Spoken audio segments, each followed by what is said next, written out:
once, and you've still got it in your drawer even now.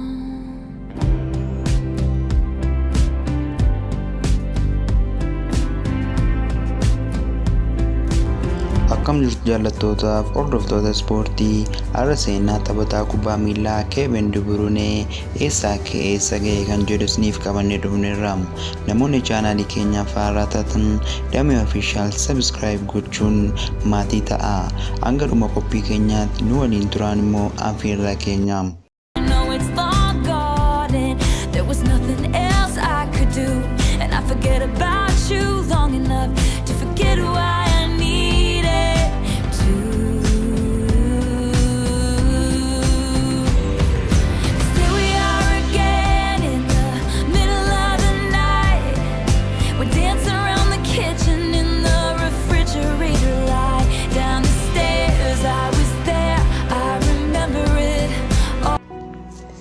Kubbaa inni loori isaanii mijeessee yeroo 100 irra deddeebi'ee ilaaleera.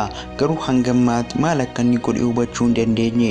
Jechuun waan kana ibsuuf qaaman 1400 jira. An garuu isaan keessaas kan naaf ibsu hin arganne. Waan inni hojjetu hubachuuf dirqama Aristotle yookaan Albert Einstein ta'uu qabda. Barreessaa gaazexeessaa Independent Jonathan Leo tapha Manchester City fi Stoke City tokko booda dubbate. Inni taphattoota ciccimoo jireenya keenya keessatti argeera. Kophaa isaattuu waan fedhe hojjechuu ni danda'a. Qaawwaa taphattoonni hedduun arguu hin dandeenye arguu nama danda'udha kan jedhamu leenjisaa isaa Pep Guardiolaadha. Juunii 28 1991 abbaa isaa Erwin De Bruyne haadha isaa hidda dhaloota biyya Afrikaa qab lammii Burundii Ande De Bruyne irraa Belgium magaalaa Tunisia jedhamtutti dhalate waggaa muraasa booda gara magaalaa guddoo Ingiliz London akkoosaa bira sakaa'uun maatiin isaa isa dhiisanii gara hidda dhaloota isaa Burundiitti imalanii. Warri haadha isaa warra sooreyye beenzila alaa galchuun Burundii keessatti beekamoodha. Kanaaf akaakayyuun isaa doonaan itti gaafatamummaan kaampanichaa isii irratti waan kufeef ilma isii akkoosaa bira kaa'uu dirqamte. Kevin kubbaa miilaa umurii isaa waggaa 7tti akaadamii kubbaa kilaba naannawaa isaa tokkotti taphachuun daandii guddinaa isaa eegale. Umurii isaa 14tti maatiin isaatiin adda bahuun akaadamii kilaba Genk itti makame. Utuun turuunis garee jalqabaatti ol guddachuun garichaa goolii 6 galche. Kubbaawwan goolii ta'an 17 mijeessuus danda'eera.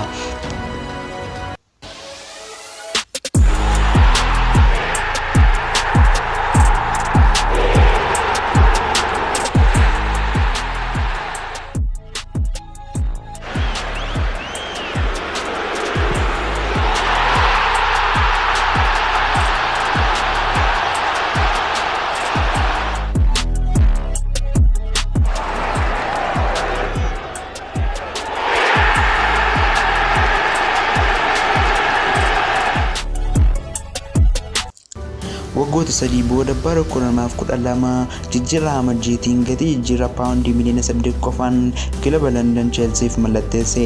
Ergisaan hanga xumura bara dorgommichaatti immoo Genk keessa ture. Genk waliin waancaa Belgium, waancaa liigii Belgium, waancaa Super Cup Belgium fudhachuu danda'eera. 2012 ergisaan gara kilaba German Werder Bremen ergame. Taphoota 34 goolii 10 galchuu danda'eera. Bara itti aanus ergisaa isaa xumuruun gara Chelsea deebi'uun hanga Hamadiitti taphoota 9 qofa irratti hirmaachuun carraa taphaa gahaa waan dhabeef irra deebiin gara German deebi'uuf Wolfsburg itti makamuuf filate.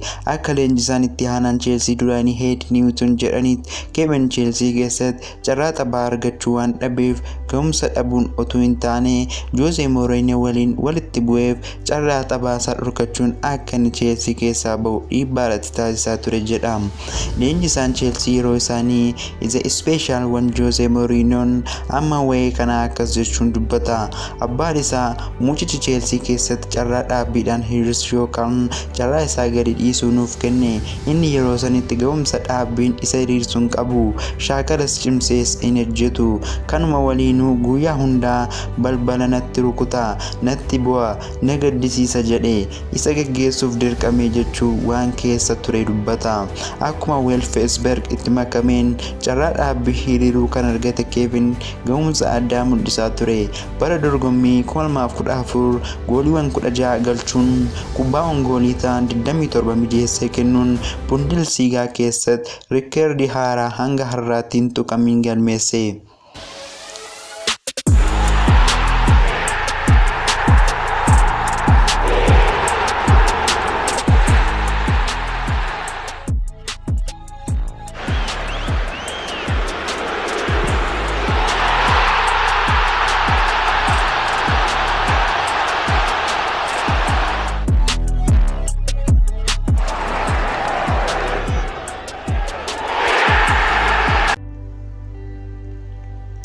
Baricha kilabni isaa waancaa kilaboota Jarmanii fi waancaa Super Cup Jarmanii yoo injifate Bundesligaan immoo sadarkaa lammaffaan xumureera. Inni immoo taphataa cimaa liigichaa jedhamuun badhaasota gurguddoo lama fudhateera.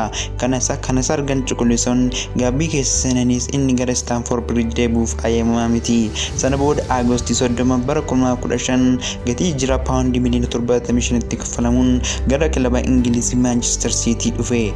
Baruma jalqabaatiin gooliiwwan 16 galchuun kubbaawwan goolii ta'an 15 mijeessuu danda'ee jira. Kanaanis taphataa cimaa baatii jedhamuun deeggartoota Manchester City yeroo 4 filatameera. Bara dorgommii 2015-16 taphoota cimoo Premier League 2016 ammoo taphataa kubbaawwan goolii ta'an hedduu mijeessa ta'uun badhaafameera.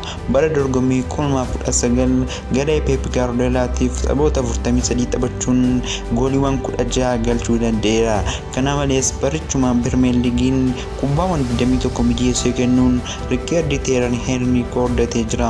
Baricha badhaasota gurguddoo 3 kan argate yoo ta'u, badhaasa taphataa cimaa Premier League, badhaasa taphataa cimaa Awurooppaa, badhaasa taphataa cimaa Man City ta'uun filatame.